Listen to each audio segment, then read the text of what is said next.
बिस्मिल्लाहिर्रहमानिर्रहीम, अस्सलाम वालेकुम नाज़रीन, आप देख रहे हैं द लास्ट आवर। मैं हूँ यासिर रशीद और स्टूडियो मेरे साथ मौजूद हैं सीनियर सहाफ़ी राना मोहम्मद अजीम साहब। नाज़रीन, पाकिस्तानी सियासत का थिएटर आज कुछ इस तरीके से शुरू हुआ कि जब दिन का आगाज़ हुआ तो पाकिस्तान तहरीक इंसाफ की जानिब से इल्ज़ाम लगाया गया कि सिंध हाउस में हमारे अरकान असम्बली को अगवा करके रखा गया है। पीपल्स पार्टी की तरदीद आई। सैयद यूसुफ रज़ा गिलानी साहब ने यह कहा कि सिर्फ पाकिस्तान पीपल्स पार्टी के अरकान वहाँ पर मौजूद हैं। फिर वज़ीर इत्तलात सईद गनी सामने आए, उनका यह कहना था कि पीपल्स पार्टी और PMLN के अरकान वहाँ पर मौजूद हैं, सेफ कस्टडी के तौर पे उन्हें वहाँ पे रखा गया है। उसके बाद फिर एक जुगाड़ लगाया गया और जब हुकूमत की जानिब से वहाँ पे ऑपरेशन करने की बातें मंजर आम पे आती रहीं तो ऐसे में एंकर्स को बुलाया गया और अंदर के हालात दिखाया गया कि कौन कौन से पाकिस्तान तहरीक इंसाफ के अरकान कौमी असम्बली वहाँ पर मौजूद हैं, जिन्होंने ये कहा कि हम अपनी मर्जी के तहत यहाँ पर आए हैं। खान साहब अगर ये ऐलान कर दें कि हाँ हमें आपको तहफ़्फ़ुज़ देंगे और आप अपने ज़मीर का जो फैसला है वो अपनी मर्जी के मुताबिक कर सकते हैं तो हम यहाँ से बाहर आने को तैयार हैं। उसके बाद फिर बातें होना शुरू हुई, ज़मीर फरोशी के इल्ज़ामात लगना शुरू हुए। फिर ये बातें होना शुरू हुई कि दूसरी पार्टी से आए और यहां से फिर ज़मीर अपना फरोश करके अपोजिशन की तरफ झुकाव कर लिया। अब इल्ज़ामात की भरमार इस तरीके तक हो चुकी है कि अब टेलीविजन स्क्रीन के ऊपर एक दूसरे को गालियां निकाली जा रही हैं। पाकिस्तानी सियासत के अंदर इस वक्त जो दूसरी छांगा मांगा की सियासत आपको दिखाई दे रही है, ये बहुत नुकसान पहुंचाएगी। किस हद तक पहुंचाएगी? राना साहब की तरफ बढ़ते हैं। राना साहब, सिंध हाउस के अंदर अगर कप्तान के खिलाफ बात की जाए, ज्यादातर उसमें वो लोग हैं जो दूसरी पार्टी से आए और PTI में शामिल हुए, PTI का मंशूर लेकर आगे बढ़े और अब फिर से वापसी का रास्ता इख्तियार करने को हैं। पाकिस्तानी ये तर्ज सियासत आप क्या समझते हैं, किसको नुकसान पहुंचा रहा है? अपोजिशन को, हुक्मरान जमात को? बिस्मिल्लाहिर्रहमानिर्रहीम, अस्सलातु वस्सलामु अलैका या सय्यदी या रसूलल्लाह, अस्सलातु वस्सलामु अलैका या सय्यदी या हबीबल्लाह। देखिए यार सर, आज TV स्क्रीन पर चलने वाले सुबह से लेकर अब तक की फुटेज, बागी किसी को कहा गया अरकान असम्बली की गुफ्तगू, हर चैनल का यही कहना था कि ये चैनल बाजी ले गया, हर चैनल ने अपना ही क्रेडिट लिया। चले, ये अच्छी बात होती है, लेकिन इससे आज PTI का मोराल जो है वो बुलंद हो गया। आज मैंने हर तीसरे शख्स को, जो पहले महंगाई पे तंग था, जो पहले के PTI के ख़िलाफ़ था या PTI से नाराज़ था या बिल्कुल न्यूट्रल था, आज मैंने उसको ये कहते सुना कि जनाब इमरान खान दुरुस्त कहता था, इमरान खान कहता था ये सारे इकट्ठे हो जाएंगे, इमरान खान कहता था ये पैसे खर्च करेंगे, ये ख़रीदेंगे, इतने दिन से ये शोर मचा हुआ था, ये पैसे हमारे बंदों को दे रहे हैं, और आज ये साबित हो गया। आप देखें, यूसुफ रज़ा गिलानी जुम्मेदार तरीन शख्स है सर, वो क्या बयान दे रहे हैं, सईद गनी साहब क्या बयान दे रहे हैं। उसके बाद आप देखते हैं कि मरियम औरंगज़ेब अतातार जो है वो किस तरह मीडिया को लेकर जाते हैं। आप वहाँ देखते हैं कि बाकी लोग किस तरह लेकर जाते हैं। यानी मुझे एक बात बताएं, पूरा पाकिस्तान पर है, कोई सेफ हाउस नहीं है। अगर पाकिस्तान की आवाम को सेफ हाउस कोई नहीं मिलता, उनको आप तहफ़्फ़ुज़ दे नहीं रहे, उनके तहफ़्फ़ुज़ की बात कर नहीं रहे।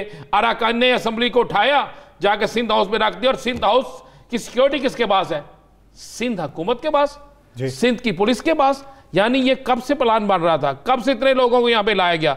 क्या पाकिस्तान वर्सेस पाकिस्तान जंग कराई जाएगी? 8 मार्च से लाया गया था बकायदा। देखे ना, ये बकायदा एक प्लानिंग थी ना, ये प्लानिंग हर चीज चाह रही थी और सब कुछ हो रहा था। तो ये मैं तो समझता हूँ यार सर। लेकिन राणा साहब, उन्होंने इस बात का मार्जिन लिया है, जितने भी सूबों के हाउसेज होते हैं उसकी जो सिक्योरिटी होती है वो सूबे के अंडर ही होती है। बस ये मार्जिन लेते हुए उन्होंने वहां पे 475 से ज्यादा इसी तरह होता है यार सर, सब कुछ होता है, लेकिन ये चीजें होती हैं जो आज हुई हैं। शांगा मांगा में तो देखा गया, पाकिस्तानी सियासत नहीं, पाकिस्तानी सियासत में मैंने नया होता है। शांगा मांगा में देखा गया था, हमने मरी में देखा था, हमने मानसेरा में जाते देखा था, लेकिन इस तरह देखें 3-3.5 साल बाद मुझे नहीं समझ आती कि ये ज़मीर 3 साल सोया रहता है। वो एक शेर है ना यासर, अनाएं जितनी महंगी हैं ज़मीर उतने ही सस्ते हैं, खुदाया तेरी बस्ती में ये कैसे लोग बसते हैं। ये मुझे नहीं समझ आती कि अचानक ज़मीर कब जाग जाता है। मेरे पास जो इतला है यासर, अब मैं आपको, मैंने कल भी कहा था कि कुछ चीज़ें याद है, मैंने कहा था कुछ चीज़ें ओपन होंगी, हमने कल के प्रोग्राम में कहा था कुछ गाड़ियां जो लेनी आएंगी, जो कुछ लोग पकड़ेंगे, उन्होंने इंकशाफात की हैं, तो आज वो चीज़ें सामने आनी शुरू हो गई हैं। वज़ीर आज़म को जो रिपोर्ट पेश हुई है, मुझे नहीं पता कि वो ये दुरुस्त है या गलत है, मुझे नहीं पता कि इसके बाद इसके मामला क्या है क्या नहीं है। वो कहा गया है कि बासत बहारी इनको 15 करोड़ दिया गया है, नूर आलम खान 25 करोड़, राजा रियाज 18 करोड़, ये जो रिपोर्ट के मुताबिक है। अहमद हसन हुसैन 22 करोड़, वजी अकरम 15 करोड़, नुज़रत पठान 22 करोड़, राना कासम नून 13 करोड़, रमेश कुमार 16 करोड़, गफ़ार वट्टू 15 करोड़, रियाज मजारी 15 करोड़, ख्वाजा शराज 18 करोड़। ये वो है जो बाकायदा 1-2 खवातीन हैं जिनके अभी तक चीज़ें सामने नहीं आई कि उनका क्या मामला है। तो बाकी जहाँ तक मामला, ये एक और रिपोर्ट है सही। अब बात यह है कि मैं आपको एक और चीज़ बता दूँ। मेरी जुम्मेदार अफराद से बात हुई। अब राजा रियाज और जो दूसरे लोग हैं, इनका फैसला जहांगीर तरीन साहब ने करना है। जहांगीर तरीन एक डेड, मैं समझता हूं कि सियासत में बेहतरीन आदमी है। उसने एक स्टैंड लिया, वो जिसके साथ खड़ा होता है उसके साथ खड़ा होता है। उनकी बहन सकी का कहना है कि वो इमरान खान को नहीं छोड़ेंगे। उनके साथी आज भी एंटी बुजदार तो बात कर रहे हैं, इमरान खान के खिलाफ बात साहब राय शामिल कर लेकिन अचानक देखें, आप राय शामिल कर लेते हैं। पाकिस्तान तहरीक इंसाफ के रहनुमा जहांगीर तरीन ग्रुप के रहनुमान चौधरी साहब ने हमें ज्वाइन किया। चौधरी साहब बहुत मशहूर हैं आपके वक्त के।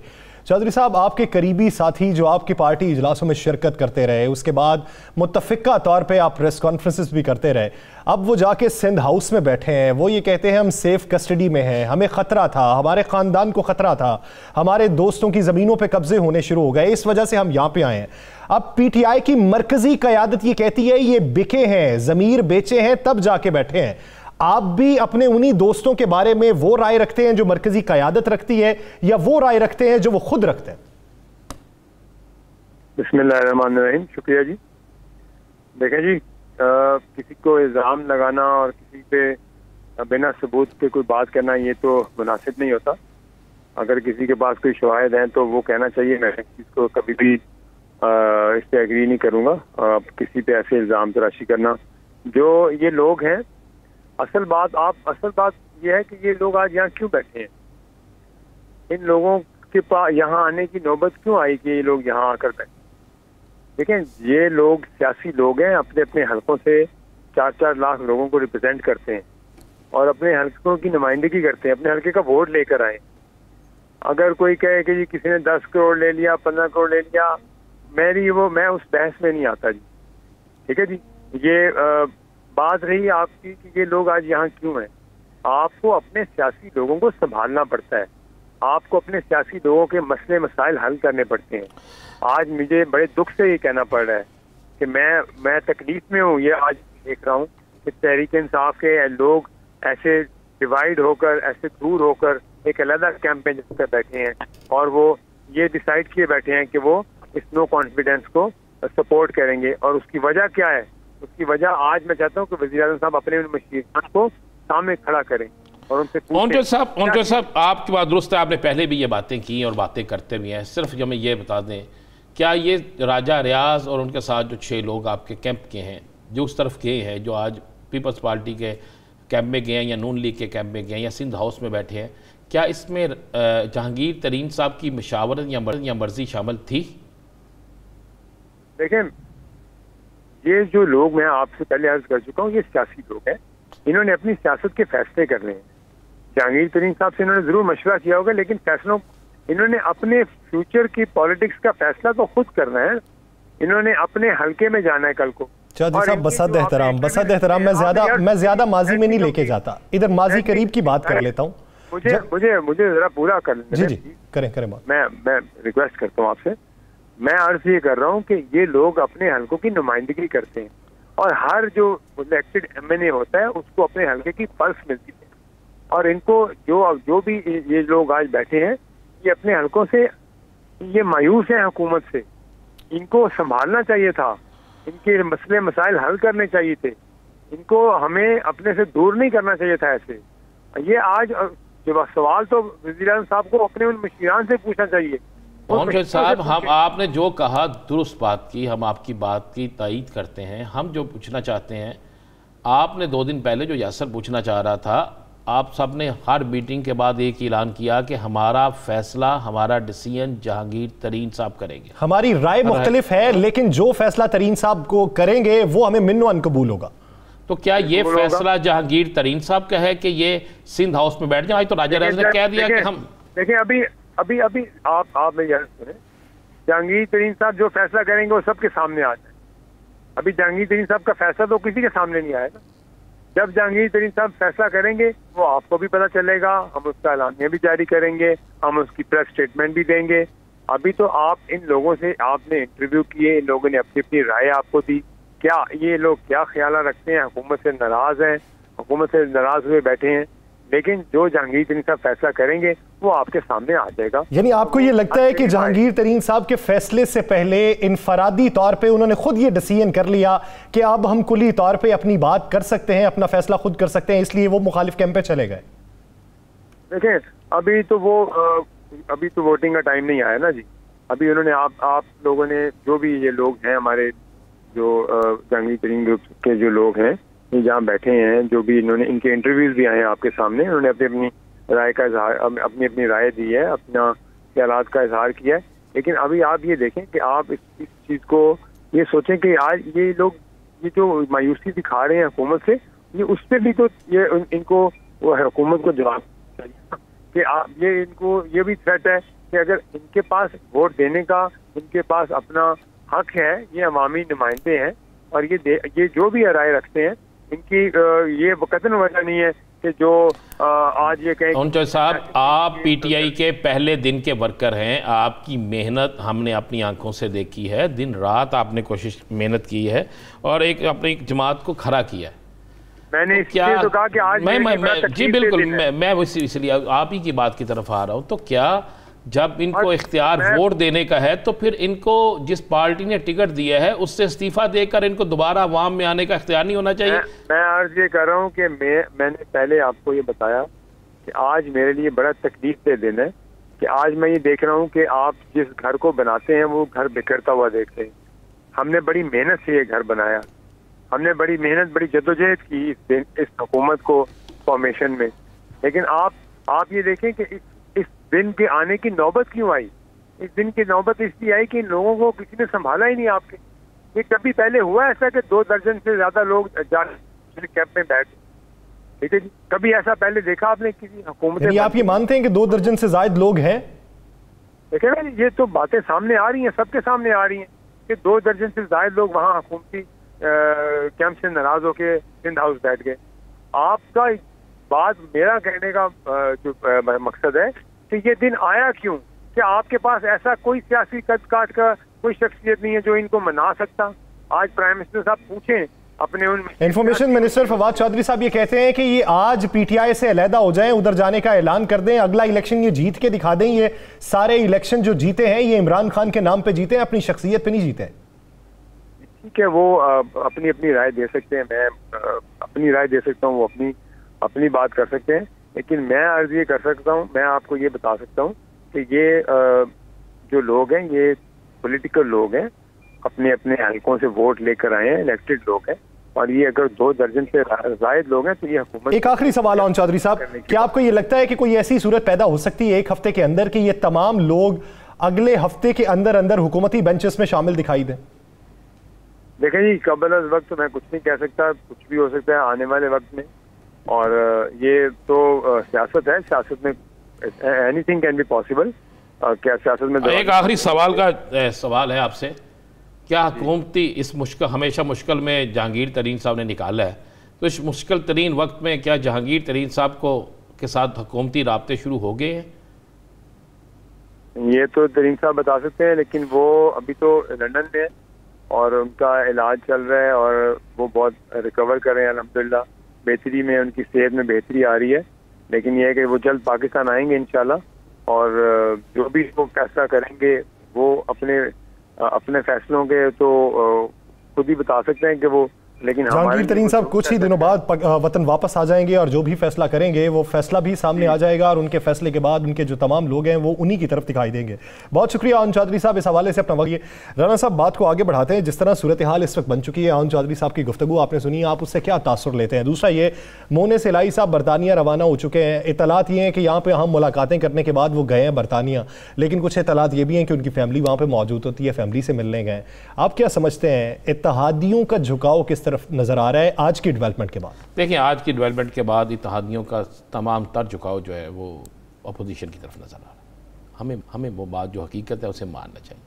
लेकिन मैं आपको एक बात बता दूँ, मैं अगले 2 से 3 दिन में जिस तरह इमरान खान की पोजीशन बेहतर हो रही है, पीटीआई की पोजीशन बेहतर हो रही है अवामी हमदर्दी में, राणा साहब ये बात मानते हैं, ठीक है, एक कप्तान का बयानिया था कि हॉर्स ट्रेडिंग होती है, वो बात ठीक है, उस हद तक अवाम में मकबूलियत हो रही है, लेकिन क्या आप ये नहीं समझते कि वो जो तशख़्ख़ुस है उसको डैमेज इनके अपने ही कुछ लोग कर रहे हैं, टेलीविजन चैनल पे बैठ के दूसरे लोगों को अलकाबात से नवाजना और फिर गालियां देना, उससे नहीं इमेज डाउन होगा?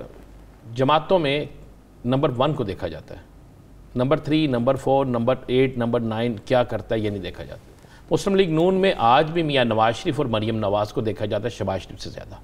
पीपल्स पार्टी में बिलावल और असफ अली जरदारी हैं, जमीयत उलमा इस्लाम में मौलाना फजलुर रहमान हैं, एमक्यूएम के अंदर आज भी एमक्यूएम के वही लीडर हैं, ये बाकी सारा कुछ आपके सामने है।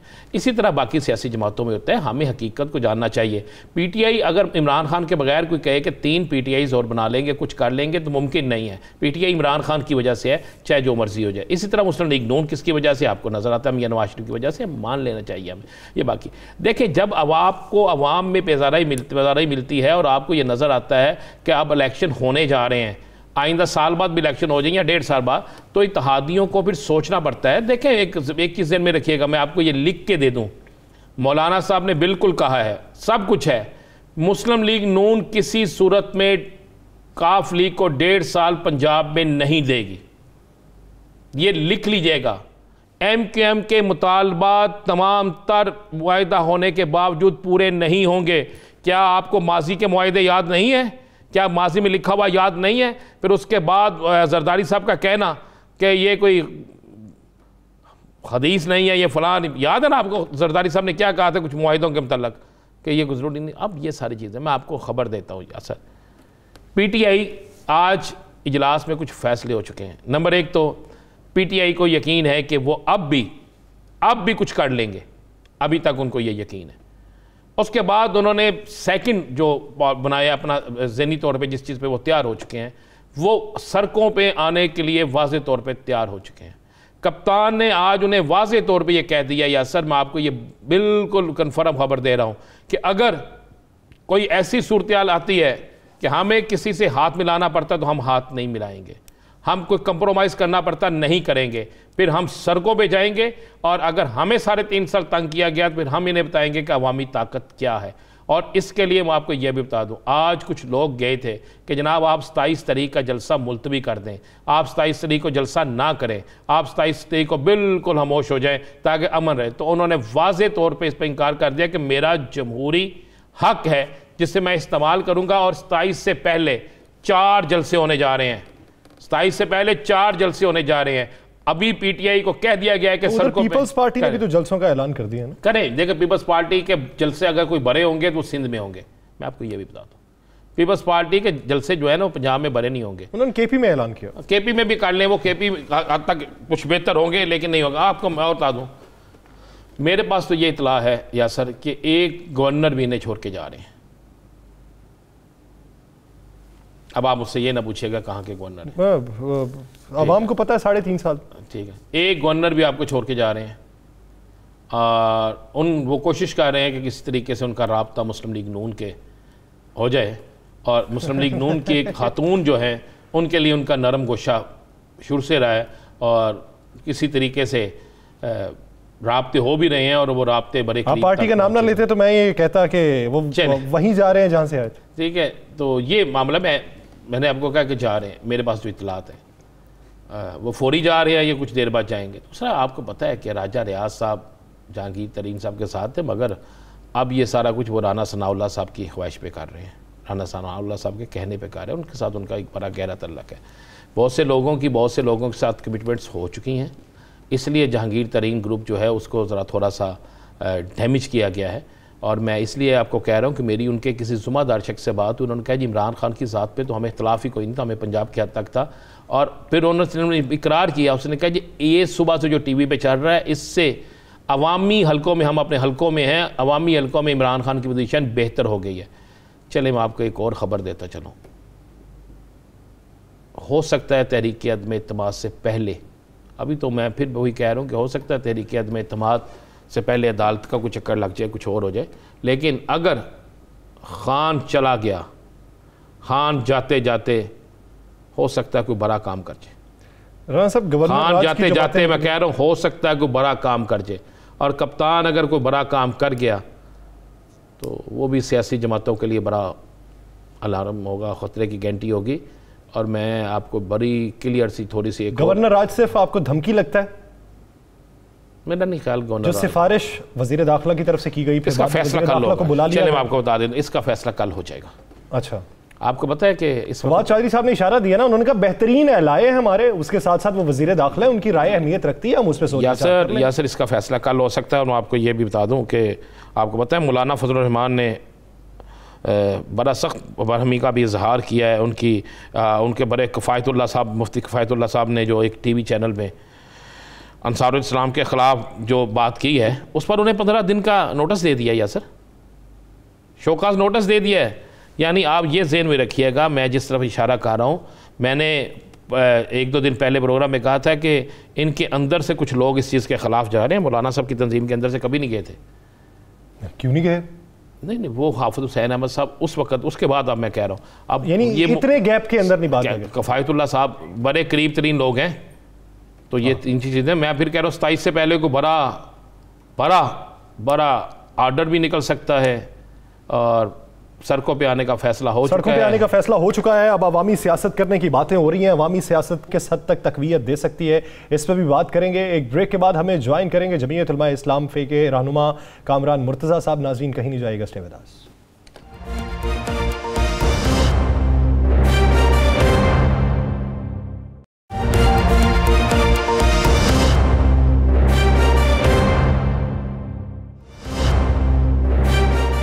ब्रेक के बाद एक बार फिर से खुशामदीद। नाज़रीन, जहां पर सियासत के अंदर एक दूसरे को अब अलकाबात से नवाजा जा रहा है, एक दूसरे पर तौहीन की जा रही है, एक दूसरे की किरदार कुशी की जा रही है, और कुछ लम्हे कबल आप ये कहते हैं कि कुछ लोगों को मना लिया जाएगा, और फिर उसके बाद जब आपको तायुन होना शुरू हो जाए कि ये लोग नहीं मानेंगे तो फिर उनको अलकाबात से नवाजा जाएगा।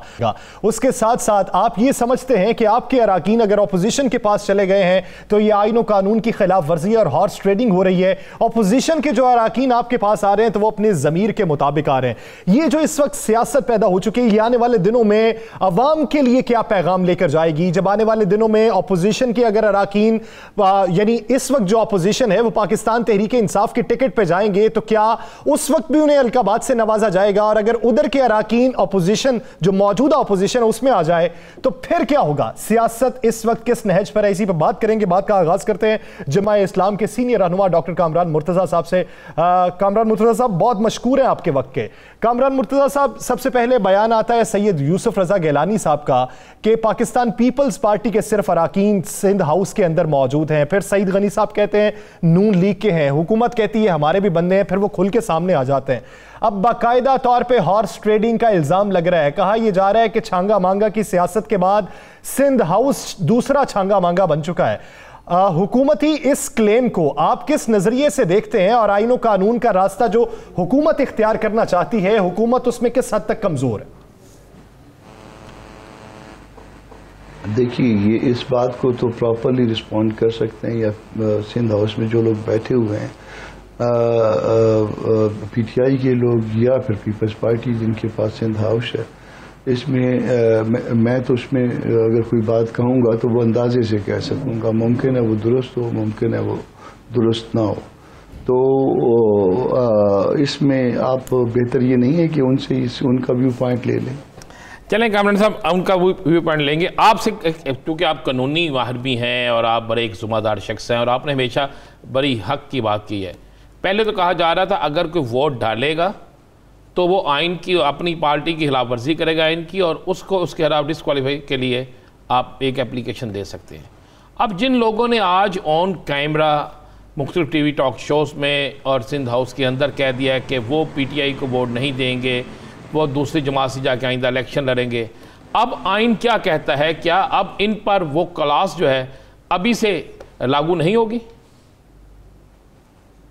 नहीं, ऐसा नहीं है। जिस वक्त ऐसा है कि जिस वक्त वो अमल जो 4-5 चीज़ें उसमें 63A में लिखी हुई हैं, जिस वक्त वो अमर वाक़या हो जाएगा उसके बाद जो है वो आर्टिकल 63 जो है ना उनके रास्ते में आएगी, उससे पहले नहीं। मैं अगर भले भले कहता रहा हूँ कि मैं वोट जो है ना ज़्यादा कर दूँगा, मुमकिन है कि वो जो है ना वो जिस तारीख को वो वोटिंग हो उस वक्त तक उनका इरादा बदल जाए। तो सिर्फ ये कहना या ये नीयत पे जो है ना वो गुनाह जो है ना वो नहीं आता, मजहबी तौर पे भी और कानूनी तौर पे भी। जिस वक्त वो कर लेंगे, ऐसा फर्ज कर लीजिए कि ये 20 लोग हैं, मुझे नहीं पता उनकी तादाद क्या है, मैंने आज सुबह से अपना इलेक्ट्रॉनिक मीडिया पे नहीं बैठा, मेरे पास मोबाइल है, कोई उसमें मैसेज आ जाता तो मैंने सिर्फ वही देखे। तो अपना अगर वो वोट ये कहते हैं कि जी हमने नहीं जाना और उसके बावजूद जो है लोग जाते हैं वोट डालते हैं और वोट जो है वो 162 जो है अपोजिशन के पास हैं, ये 20 लोग ये हो गए 182, बाकी तादी भी यकीनन जो है उनके वोट भी इधर आएंगे तो ये 200 के आसपास चला जाएगा मामला। तो अगर 200 निकलता है तो वो इत्तेहादियों को तो ये कुछ नहीं कह सकते, इत्तेहादियों का ऑप्शन है जिस वक्त मर्जी जो है ना वो वापस चले जाए। उसके बाद 63 को इन्वोक करने के लिए उसकी सर्टेन कंडीशंस हैं, वो अभी तक पूरी नहीं हुई हैं। वो दी मोमेंट वो वोट जो है ना वो कास्ट हो जाएगा। कामरान मुर्तज़ा साहब, हुकूमती रहनुमा ये राय रखते हैं कि जब पार्टी चेयरमैन को इस बात का इदराक हो जाए कि ये शख्स जो है इसका झुकाव किसी और तरफ हो सकता है, वो खुद ये फैसला करने में हक बजानिब है कि वो नाअहली के लिए रेफरेंस भेज सकता है। नहीं, ऐसा नहीं है, ऐसा नहीं है। वो उसमें जब वो वोट कास्ट करेंगे फिर शोकाज होगा, शोकाज का जवाब आएगा, फिर वो स्पीकर को लिखेंगे, स्पीकर उस पर अपनी राय जो है कायम करेगा और देन जो है ना वो रेफर करेगा टू द इलेक्शन कमीशन। फिर उसके बाद जो है ना वो शुरू होगा, उनकी डिफेक्शन का जो है ना अमल शुरू होगा और डिफेक्शन के लिए फिर उनको बुलवा के सुनना ज़रूरी होगा।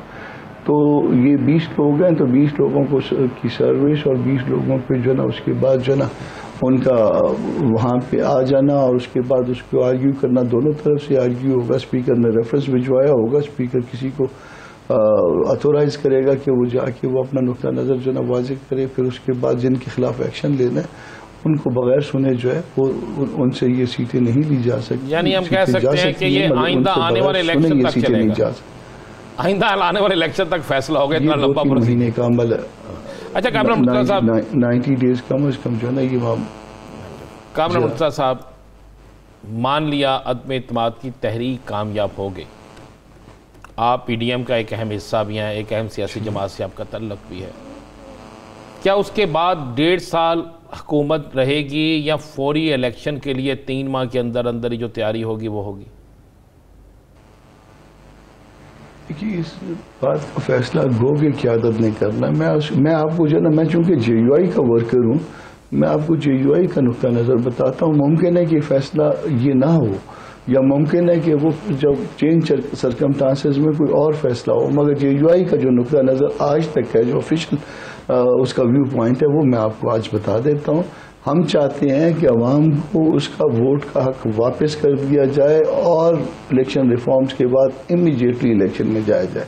ये हमारा ऑफिशियल जो है ना व्यू पॉइंट है, इसमें हम आज भी खड़े हैं।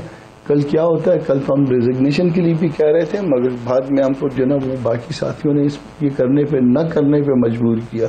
आज हमारा नुक्ता नज़र ये है, कल जाहिर है आप एक इत्तेहाद में बैठे हैं, आप दूसरे साथी हैं, आपके साथ मेजॉरिटी पार्टीज हैं, उन्होंने आपके साथ अच्छा बुरा ताउन किया है, तो कल कोई भी चेंज सर्कमस्टांसेस में कोई दूसरी बात भी हो सकती है, मगर बहरहाल हमारा आज तक नुक्ता नज़र ये है। कामरान मुर्तज़ा साहब, दूसरी बात से एक बात करूंगा कि अगर कोई ये सजेशन दे दे कि PTI के बगैर कौमी हुकूमत बनाई जाए, तो आपके ख्याल में जमीयत उलमा इस्लाम फ़े का मौक़िफ़ क्या होगा?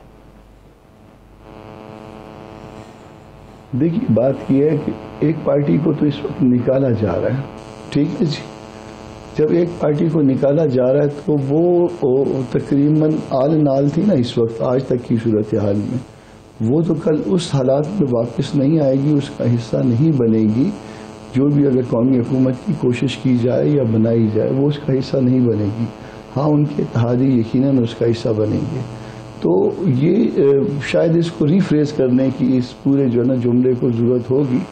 इसका थोड़ा सा जो है ना इसकी डेप्थ में जाके आप जब जाएंगे तो आपको ये बात समझ में आ जाएगी, जिसको निकाला जाए वो तो उसमें आके सबऑर्डिनेट पोजीशन नहीं लेगा, वो तो ये नहीं कहेगा कि शहबाज वज़ीर आज़म हो या पीपल्स पार्टी का कोई दोस्त जो है ना वज़ीर आज़म हो और उसके नीचे जो है ना हम जो है ना उस कौमी हुकूमत की शुरका में से शामिल हो जाएंगे।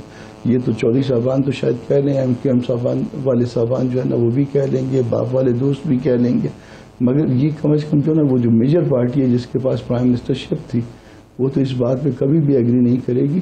तो मेरा ख्याल है कि उनके कहने का मकसद ये था कि माइनस PTI बाकी रिमेनिंग, क्योंकि माइनस PTI इस सेंस में कि वो तो एग्री नहीं करेगी, सबऑर्डिनेट पोजीशन क्यों एक्सेप्ट करेगी कल। कामरान साहब, इस बात में कितनी सदाकत है या कितने के इम्कानात हैं कि आइंदा अदम इत्माद कामयाब होने की सूरत में आइंदा सदर के उम्मीदवार मौलाना फजल रहमान होंगे? मैं आपको एक और ऑफिशियल जो है ना व्यू पॉइंट बता देता हूँ JUI का, कि हम ऑफिशियली जो है ना किसी ओहदे के उम्मीदवार नहीं हैं। जब किसी ओहदे के उम्मीदवार नहीं, हमारा नहीं है। बाकी ओहदे इंसानों के दरमियान तकसीम होने हैं।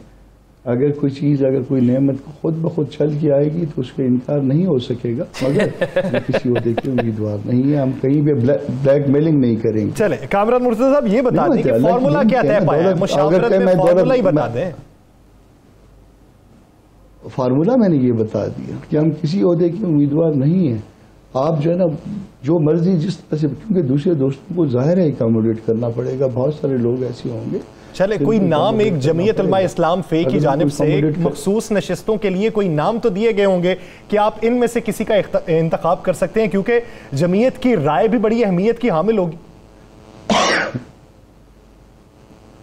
जमीयत की राय यकीनन अहमियत की हामिल है, दूसरी जमातों की तरह। जिस तरह से पीपल्स पार्टी की राय अहमियत की हामिल है, जिस तरह से नून की राय अहमियत की हामिल है, पश्तूनख्वा मिली अवामी पार्टी की, बाप की, सरदार अख्तर मैंगल के BNP की, इन सब की जो है ना अपनी अपनी जगह पे, डॉक्टर मालिक बलोच साहब वालों की, सब की जो है ना अपनी अपनी जगह पे अहमियत है। और हमारी जितनी अहमियत है, ना हमसे कम ना हमसे ज़्यादा, मगर जाहिर है अकोमोडेट सबको किया जाएगा। जब अकोमोडेशन की बारी आएगी तो हम कई बात पे अगर ये अड़ जाएंगे, जी ये चीज़ तो मैं लूँगा, और जो है ना, तो फिर मेरा ख्याल है वो बदमज़गी की बात आएगी। इसलिए शायद हम वॉलंटियर करेंगे कि हमें कुछ नहीं चाहिए, डिस्पाइट इसके अगर साथी किसी बात पे आपको मजबूर करते हैं यूनानिमसली, फिर जो है एक चीज़ आ रही है, फिर उसका इनकार जो है कुफरान होगा, कुफरान नेमत होगा।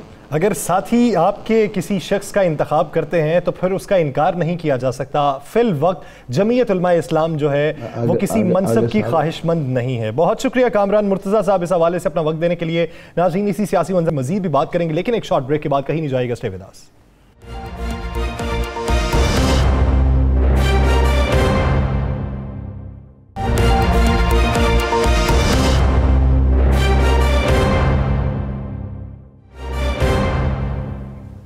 ब्रेक के बाद खुशामदीद। नाज़रीन, वफाकी हुकूमत के वज़रा ये समझते हैं कि जो मौजूदा सूरत हाल पैदा हुई है, इनके अपने अराकीन जो अपोजिशन के कैंप में जाके बैठ चुके हैं, उन पे हॉर्स ट्रेडिंग के इल्ज़ामात भी जो लगाए जा रहे हैं, इस तनाजुर में हम आइनी और कानूनी रास्ता इख्तियार करेंगे। जो जो हमारे पास ऑप्शंस होंगे, हम उन ऑप्शंस पर गौर करेंगे और ज़िमन में हम इलेक्शन कमीशन ऑफ पाकिस्तान के पास भी जा सकते हैं। वो ये समझते हैं कि 63A का नफाज इन पर होता है, उसका क्लॉज A 1 और 2। अब उसका कौन सा क्लॉज इस पर नाफिज आएगा, उसके साथ साथ बहुत से वज़रा की राय मुख्तलिफ भी है कि हो सकता है, नहीं हो सकता। अपोजिशन के कानूनी माहिरीन ये राय रखते हैं कि कुछ भी नहीं हो सकता, ये सिर्फ बातें हैं, इनको सही तरीके से कानून नहीं पढ़ाया गया। अब इलेक्शन कमीशन ऑफ पाकिस्तान के इख्तियारात क्या है इस बारे में, और ये जो हुकूमती रहनुमा दावा करते हैं वो किस हद तक मानने के काबिल है, इसी बारे में बात करेंगे। साबिक secretary election commission Kanwar Dilshad हमें ज्वाइन किया है। कंवर साहब, बहुत मशकूर हैं आपके वक्त के। कंवर साहब, इस वक्त जो बात हो रही है, हुकूमती वज़रा ये समझते हैं कि जब पार्टी चेयरमैन को इस बात का इदराक हो जाए कि मेरा ये जो MNA है ये मुझसे गद्दारी कर सकता है या करेगा, तो वो उसकी नाअहली का रेफरेंस भेज सकता है। क्या कानून में ऐसी गुंजाइश है या कानून में ऐसी कोई नजीर है?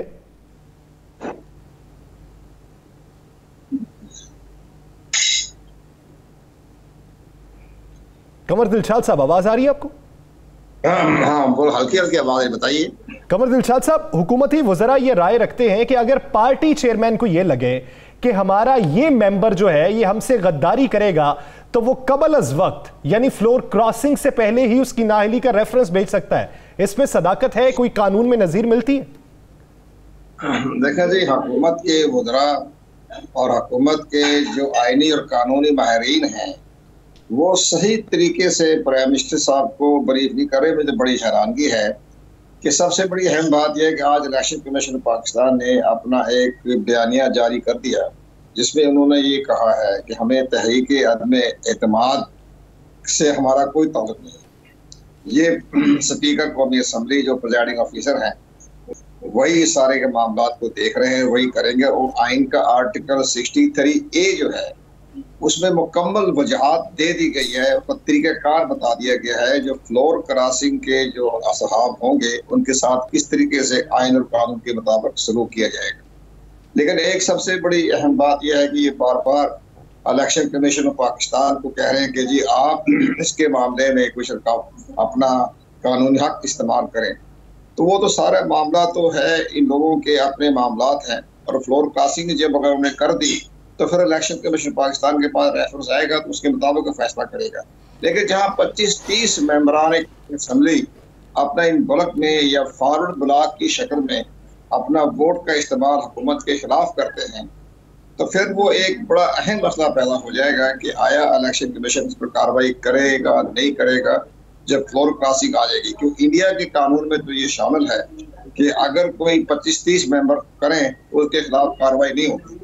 तो बड़ा अभी सारा मामला अपना स्पीकर कौमी असम्बली के दायरा कार में आता है और उनका भी दायरा कार बड़ा महदूद है।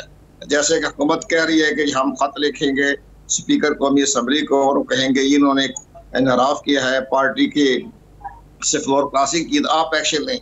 तो समझ में नहीं आता कि स्पीकर कौमी असम्बली कैसे इनके खिलाफ एक्शन ले सकता है। कमर साहब यही हम आपसे जानना चाहते हैं कि आज कुछ अरकान असम्बली ने जो सिंध हाउस में थे उन्होंने मुख्तलिफ टीवी चैनल्स पे गुफ्तगू करते हुए और कुछ प्रोग्राम्स में वाजे कह दिया कि हम अपनी पार्टी को वोट नहीं देंगे, हम आइंदा इलेक्शन इस पार्टी से नहीं लड़ेंगे, टिकट नहीं लेंगे। अब उनका ये बयान हल्फी जो है या ये उनका जो इकरार है इसके बाद भी इंतज़ार किया जाएगा कि वोट किसको डालते हैं, फिर कोई रेफरेंस आएगा? तो जनाब फिर ये बात ये है जो जिन्होंने हमारा आइन 18वें अमेंडमेंट की है या 63A को जिन्होंने बाकायदा एक आइनी शक्ल दी है उसके मुताबिक ये शामिल कर देना चाहिए था कि अगर कोई टीवी पर या इस तरीके से अपनी पार्टी छोड़ने का ऐलान करे तो उसके टाइम उसका एक्शन ले लिया जाए। वहाँ जब तक जुर्म साबित नहीं हो जाता, जुर्म सरजद नहीं हो जाता, उस वक्त तक तो फ्लोर क्रॉसिंग नहीं होती। वो कहते हमने टीवी पे इंटरव्यू दिया है, वो हमने सियासी बयान दे दिए हैं ताकि हुकूमत पर दबाव में डालें। जब वो वोट कास्ट कर देंगे, हुकूमत के खिलाफ वोट चला जाएगा, तब उनके खिलाफ जो है कार्रवाई शुरू हो जाएगी। ये कार्रवाई कितना अरसा, इस कार्रवाई पे कितना अरसा लगता है, इस कार्रवाई के फैसले पे? जनाब इसमें हमारा अदलिया का निज़ाम आप भी जनाब समझते हैं, हम भी समझते हैं। अब देखिए कासिम सूरी साहब जो हैं वो इलेक्शन ट्रिब्यूनल ने उनको नाअहल करार दे दिया, तो हमारी आला अदालतों में उनका केस चल रहा है, तकरीबन 3 साल हो गए, अभी तक समाधि नहीं हुई। आप ये देख लें आप, ये हमारा अदालती निज़ाम है।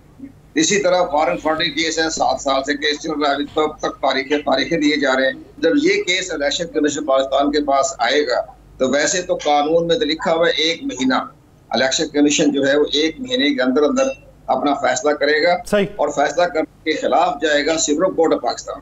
वो लेंगे।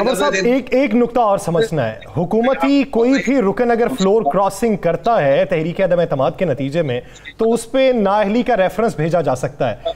बात करनी है ऑपोजिशन के हवाले से, अगर ऑपोजिशन के रहनुमा जो हैं वो ये बात कर देते हैं कि हमारा ये रुकन असेंबली इजलास में हाजिर होगा लेकिन उसके बावजूद भी वो हाजिर नहीं होता, तो क्या वो पार्टी चेयरमैन ऑपोजिशन का वो नाअहली का रेफरेंस भिजवा सकता है? इलेक्शन कमीशन ऑफ पाकिस्तान को जनाब आप भी देख रहे हैं, लम्हा देख रहे हैं, आप हम भी देख रहे हैं, आप भी देख रहे हैं। इस हुकूमत को ने इलेक्शन कमीशन ऑफ पाकिस्तान को किसी मामले में ऑन बोर्ड नहीं किया। अब आप देख लें, आप सेनेट का इलेक्शन हो या जब ये इलेक्ट्रॉनिक वोटिंग मशीन के बारे में जो अपने तहफ़्फ़ुज़ात दिए, तो जैसा सलूक किया इलेक्शन कमीशन ऑफ पाकिस्तान को, वो आपके सामने है। इसी तरह प्राइम मिनिस्टर साहब सवात भी जा रहे हैं, पेशावर भी जा रहे हैं, वो ज़ाब्ता इखलाक के बारे में नोटिस जारी कर रहे हैं, वो गुरेज कर रहे हैं, जवाब ही नहीं देते। तो ये सारी चीज़ें तो ऐसा है कि जिसके मामले में हुकूमत को खुद चाहिए ना कि आईनी इदारों के जो कानून की पासदारी करें, जो पासदारी करेंगे तो बाकी लोग पासदारी करेंगे। तो ये सारे मामले आपके सामने। इलेक्शन कमीशन को किसी खाते में ही नहीं लाया जा रहा और इलेक्शन कमीशन के हवाले से वजीर आजम भी ये बात कर रहे हैं। कमर साहब ये बता दें एक जरा आईनी और कानूनी तौर पे आप मुझे हमें थोड़ा सा राय दीजिएगा, कौम जानना चाहती है। शेर रशीद साहब क्या कह रहे हैं कि इस वक्त जवाज़ मौजूद है कि सिंध के अंदर गवर्नर राज लग सकता है, और उन्होंने कहा कि चूँकि सिंध हाउस के अंदर तमाम अरकान असम्बली मौजूद हैं और वहाँ पर ऐसी सूरत हाल है, तो क्या आप समझते हैं कि ये जवाज़ गवर्नर राज लगाने के लिए मौजूद है, ठीक है? 18वीं अमेंडमेंट के तहत अगर आप किसी सूबे में गवर्नर राज नाफिज करते हैं, उसके लिए ज्वाइंट सेशन से मंजूरी लेना लाजमी है आइन के आर्टिकल 232 के तहत, और इसी तरह आइन का आर्टिकल जो है 91 के तहत भी आता है और 235 के तहत भी आता है। उसमें ये लिखा हुआ है कि जनाब जिस सूबे में आपने लगानी है, आपने गवर्नर राज नाफिज करना है, तो ज्वाइंट सेशन से आप पहले मंजूरी लें और पार्लियामेंट के ज्वाइंट सेशन के बाद ही प्राइम मिनिस्टर प्रेसिडेंट साहब से रिक्वेस्ट करेंगे कि जनाब इस सूबे में गवर्नर राज नाफिज कर दिया जाए। अब अगर ये सिंध हाउस में आकर ठहर गए, इनको छंगा मंगा बन गया है, तो वो जनाब असल बात तो ये है ना कि आप इनके खिलाफ उस बेस पर आप किसी सूबे में तो गवर्नर राज नाफिज करने की इजाजत नहीं है। सेशन के बगैर प्रेसिडेंट के पास ये प्रोग्रेटिव नहीं है, तो दे देगी। तो ये सारे मामला बड़े समन्स के तहत करने चाहिए। ये ठीक है, वो इज्तिमा उन्होंने किया है, इखलाकी तौर पर अच्छा नहीं किया, ज़ाब्ते हाँ दुरुस्त अच्छा ही लगा। जमहूरी तौर में इस तरह से सिंध हाउस में बैठ जाना और हुकूमत के खिलाफ बयान देना, ये वैसे तो अच्छी अलामत नहीं है, दुरुस्त नहीं है ये। अच्छा, ये बिल्कुल आपने दोस्त कह दिया, ये नहीं है। अगर आप 27 तारीख को या 28 को अदम एतमाद डे है और 28 को अगर आप समझते हैं कि वहाँ पर एक बड़ा मजमा खड़ा होता है जो किसी को भी पार्लियामेंट के अंदर, हाउस के अंदर नहीं जाने देता, तो क्या आइन में कोई ऐसी चीज़ मौजूद है कि पार्लियामेंट से हट के किसी जगह ये गिनती हो जाए? वो तो ठीक है, वो तो स्पीकर कौमी असम्बली जो है वो उनके पास इख्तियारात, स्पीकर कौमी असम्बली के पास इख्तियारात हैं, स्पीकर कौमी असम्बली उस पर बात भी कर सकते हैं, लेकिन जो गवर्नर राज लगाना है उसके लिए ज्वाइंट सेशन बुलाना जरूरी है। बहुत शुक्रिया कमर दिलशाद साहब इस हवाले से अपना वक्त देने के लिए। राना साहब, आपकी तरफ से रब्ता तो मुनक़ता हो चुका है, आप क्या समझते हैं आने वाले दिनों में सियासी गहमा गहमी तेज होने जा रही है? मैं अगले 24 घंटों का अगर आपसे सियासी मंजरनामा पूछूं तो वो आपको क्या दिखाई देता है? मैं कह रहा हूँ कि अगले 24 घंटों में मज़ीद तेज़ी आएगी, मज़ीद तेज़ी आएगी, और इस मज़ीद तेज़ी में मुझे जो चीज़ें नज़र आ रही हैं वो एक तो आपको शहर शहर सियासी क्लैश होता नज़र, मुझे खदशा शीदगी बढ़ती नज़र आ रही है। ये तो तसादुम हो सकता है, तसादुम हो सकता है, बिल्कुल। ये आप ये वो प्रेडिक्ट कर रहे हैं कि जो 27 को होना था वो अभी से हो सकता है? जी बिल्कुल, अभी से हो सकता है। देखें जिस तरह अभी फैसलाबाद में राजा रियाज के खिलाफ जुलूस निकला हुआ है, सुना बाकी शहरों में भी जुलूस निकलना शुरू हो गए हैं। अगर वो जुलूस जो हैं वो जाके उनके घरों की तरफ जाते हैं, वो उस जुलूसों में अगर शोर मचता शुरू हो जाता है तो फिर आप जहन में रखिएगा कि उनके हमायती भी सामने आएंगे, और जिससे ये तसादम की फ़ज़ा पैदा होगी। पाकिस्तान के अंदर सियासत में ऐसा उतार चढ़ाव, ऐसी कशीदगी, इतनी तेज़ी, सुबह एक तरफ दूसरी तरफ एक तरफ, इतना तो किसी तेज़ विकेट पे होने वाले 5 रोज़ा मैच पे भी नहीं होता जब दोनों टीमें एक दूसरे के बराबर हो। ये बड़ा खौफनाक सा हमें सियासी मंजर नज़र आ रहा है। इस पे नुकसान सिर्फ होगा तो पाकिस्तान का होगा, नुकसान सिर्फ होगा तो पाकिस्तान का होगा। सबको होश के नाखून लेने चाहिए, तसादुम से बचना चाहिए, जमहूरी और आईनी रास्ता इख्तियार करना चाहिए। नाज़रीन, दिलास्टार से मुझे और राना अजीम साहब को दीजिए इजाज़त। अपना बहुत सा ख्याल रखिएगा। अल्लाह ने के बाद।